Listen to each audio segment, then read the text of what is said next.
Welcome back to another episode of Tales from the Cartridge, Bedtime Stories.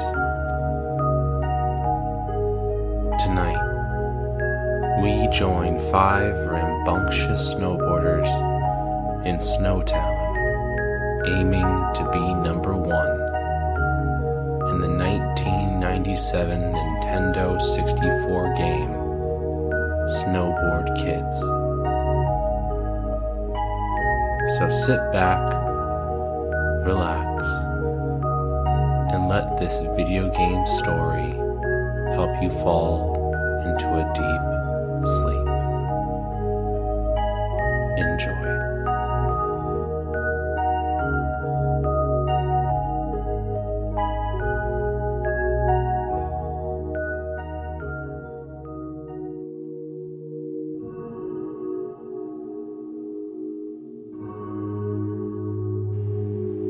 Our story begins in the freezing, cold land of Snowtown. Snowtown was famous for its snowy mountain trails, enjoyed by snowboarders from all around the world. From professionals to beginners alike, everyone enjoyed the slopes Snowtown had to offer. Of course, it wasn't always pleasant in Snowtown, due to the fiascos caused by some of its younger residents. Slash and Jam. Slash was a spiky-haired 10-year-old with an abundance of confidence. One might even say to a fault. He was with his best friend, Jam, another 10-year-old whose love of snowboarding equaled that to his love of rap. Jam called himself the Master Trickster, though everyone in Snowtown knew Nancy was the one who held that title. Slash and Jam were causing another scene on this particular day, with none other than the spoiled and energetic Linda. Linda was the daughter of the CEO of the Maltini Foundation. She had just as much overconfidence as Slash,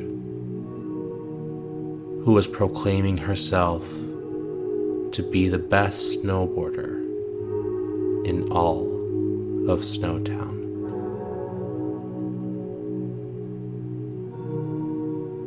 Slash and Jam completely disagreed as they tried to yell louder, as if to prove they were right.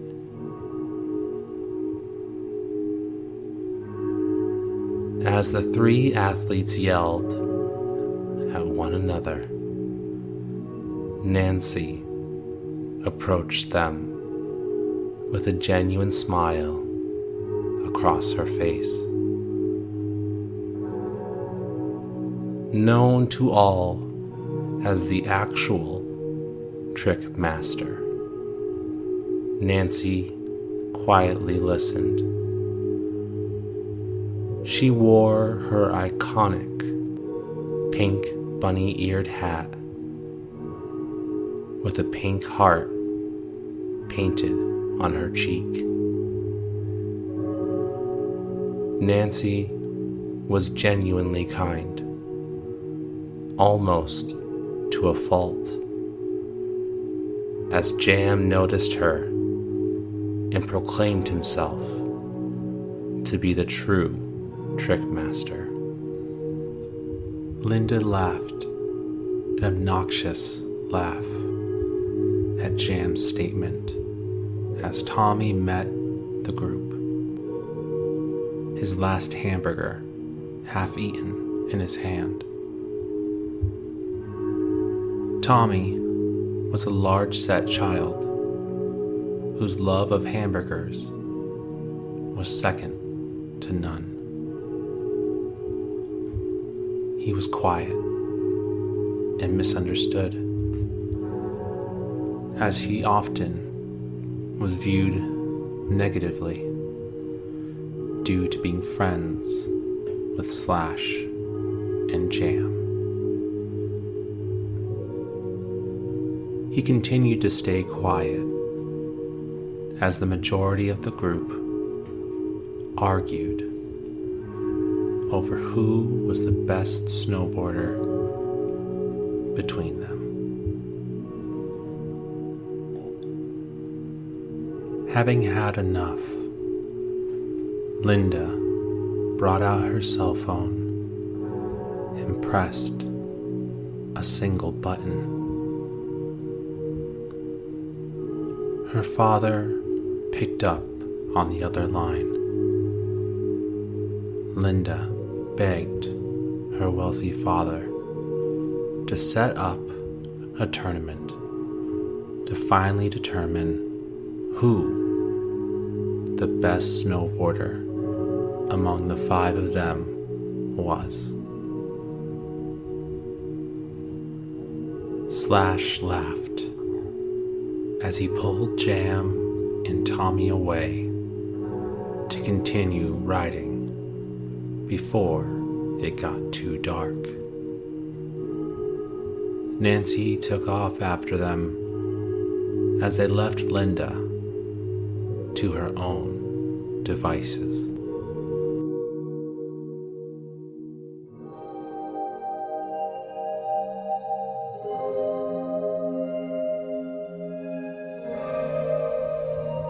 The next day, Slash woke up to find Jam and Tommy outside of his bedroom window.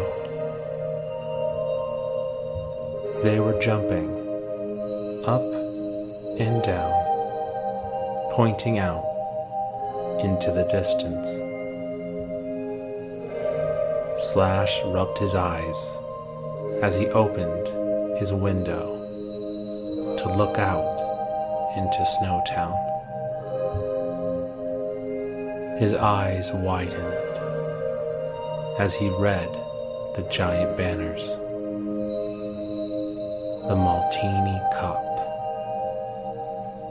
a tournament set up by the Maltini Foundation by Linda's father to determine whom among Slash, Nancy, Jam, Linda, and Tommy was the best. Slash wasted no time, as he barely had his pants on as he ran out the door with his board in hand. Jam and Tommy followed right behind him. They quickly traveled to the top of Rookie Mountain, where the first race was being held. Tommy tried to stop and grab some more hamburgers, but Slash and Jam were too impatient to let him.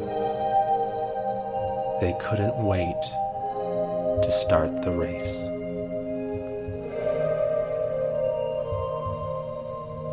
As the 3 made it to the top of Rookie Mountain, they saw Nancy and Linda waiting at the starting line.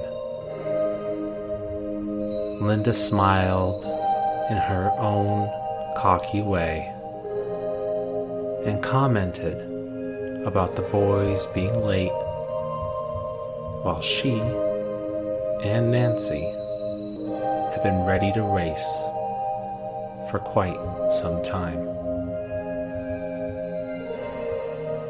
Jam and Slash smirked and surprisingly said nothing as they and Tommy boarded over to the starting line. Before starting, Linda informed everyone that the Maltini Cup would be a 3-stage race consisting of Rookie Mountain, Big Snowman, and Sunset Rock. Also included in the tournament was the newest state-of-the-art items designed by the Maltini Foundation for future snowboarding tournaments. These items would aid in a snowboarder's victory or defeat. As Linda was about to explain, Spike and Jam began to get loud as their impatience began to get the better of them, not being able to listen to them anymore. Linda yelled that they didn't get to know anymore as she placed her red snow goggles over her eyes. The yellow start sign fluttered in the air as the 5 children waited patiently as Snowtown residents quickly lined up on the sides of the track. Everyone cheered for a different child as a small hot air balloon with a bow tie wearing dog floated in front of the start sign. In the dog's hand was a starting pistol. As the announcer counted down, the dog fired the starting pistol into the air as the children started the race. Slash took an immediate lead as everyone followed behind. The snowy path was fresh and easy to go down. As the group raced, they noticed red and blue boxes with an S on the red boxes and an I on the blue boxes. Slash, not knowing what to do, ran into the red S box as 3 white gloves appeared in his hand. Jam raced past Slash as the confused snowboarder begrudgingly threw one glove in anger. The white glove shot forward and smacked into the back of Jam as he fell over into the snow on his face. Slash, confused but happy at the same time, raced past the downed Jam, along with Tommy, Linda, and Nancy. The four of them, along with Jam in the back, flew off the first large jump, twisting and spinning through the air. As Slash smiled, continuing to be in the lead, Linda fired off her own white glove as it smacked into the back of Slash, causing him to crash into the ground. She laughed hysterically as Slash pulled his head from under the snow.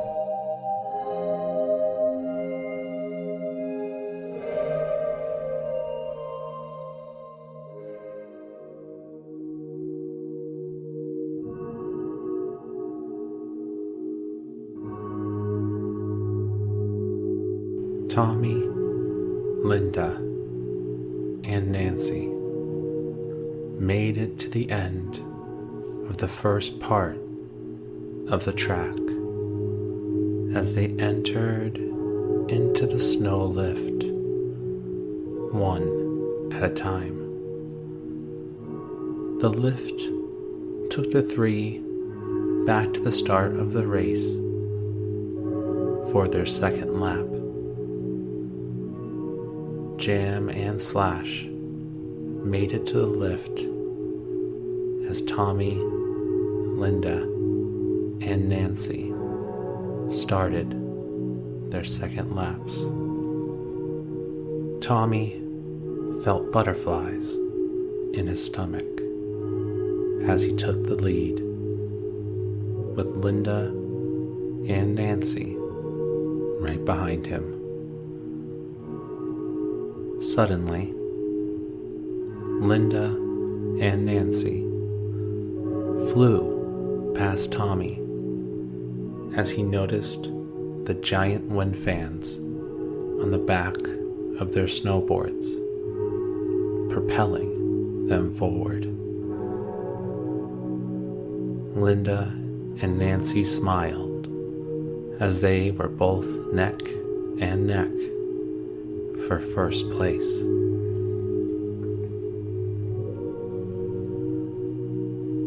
Both respected one another and knew they couldn't let up for even a second.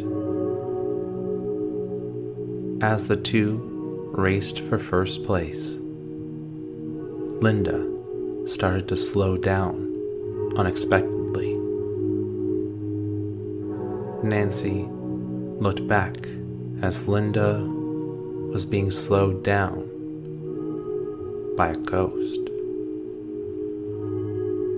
Linda knew the ghost was not real. It was an item modeled after a ghost that slowed other racers down when used against them. As Nancy took the lead, she could hear destruction and blasts go off behind her. She turned back to find Jam throwing bombs at Linda and Tommy as Slash followed in last place.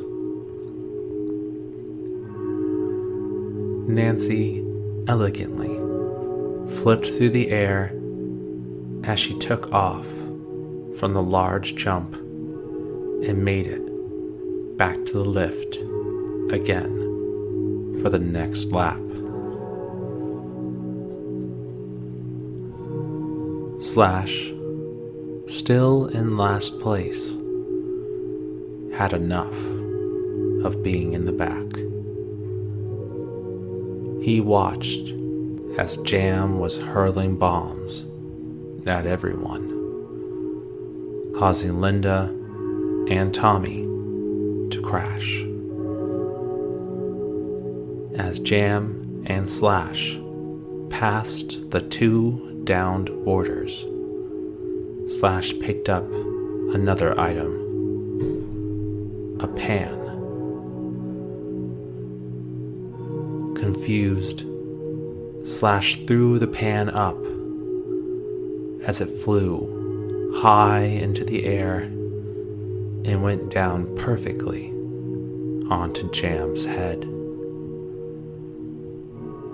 Slash passed the flattened Jam as he, Linda, and Tommy made the large jump and went back up the lift again.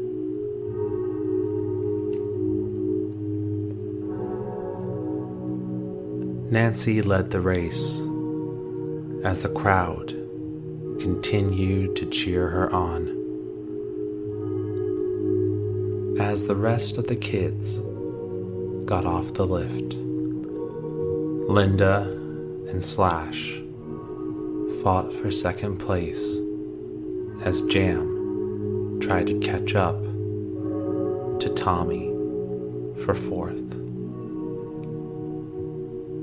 Nancy felt no cares in the world as she continued to lead for the next 2 laps. As Nancy headed up the lift for the 5th and last time, she felt a cold shiver go up her spine as she looked back to find Jam and Slash coming up fast behind her. Both had large fans on the backs of their snowboards as they moved closer to first place. Jam looked back at Slash as if showing off, which caused Slash to feel a wave of anger wash over him. Tommy and Linda pulled up from the rear as Linda used a ghost to slow Nancy down. As Nancy slowed, she looked back to find Slash preparing to finally use his shot item that he had been holding on to, an icicle shot. Slash smiled as he hurled it forward at Jam, causing his closest friend to become frozen in a block of ice. Slash laughed as he realized too late that he was very close to Jam, causing him to slam into his frozen friend. As a frozen Jam and downed Slash stood frozen and covered in snow, respectively, Linda and Tommy easily passed them. The crowd went wild as Nancy passed the finish line. She smiled as she raised her fist in the air in triumph. Linda and Tommy crossed the line next as she took second and he took third. Linda, happy to have beaten all the boys, was still upset she didn't take first. Tommy was just happy that he wasn't last. As Jam crossed the finish line, taking fourth, He looked back to find Slash coming down with anger painted all over his face.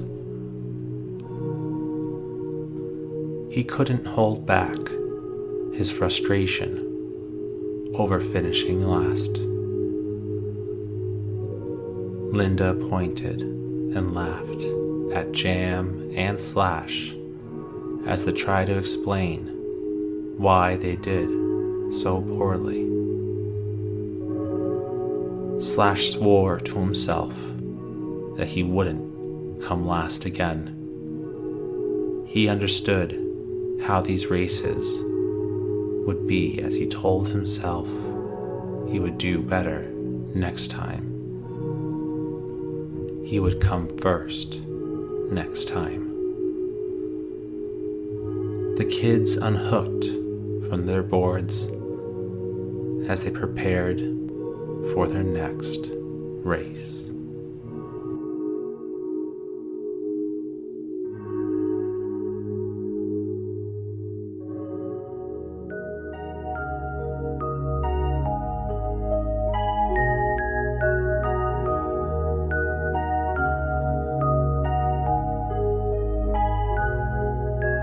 Thank you for joining us for another episode of Tales from the Cartridge Bedtime Stories.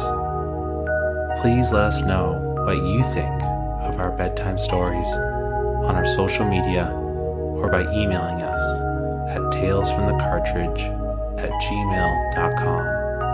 All of the E's are threes. We'd love to know what you like, don't like, and the stories you'd like us to cover next.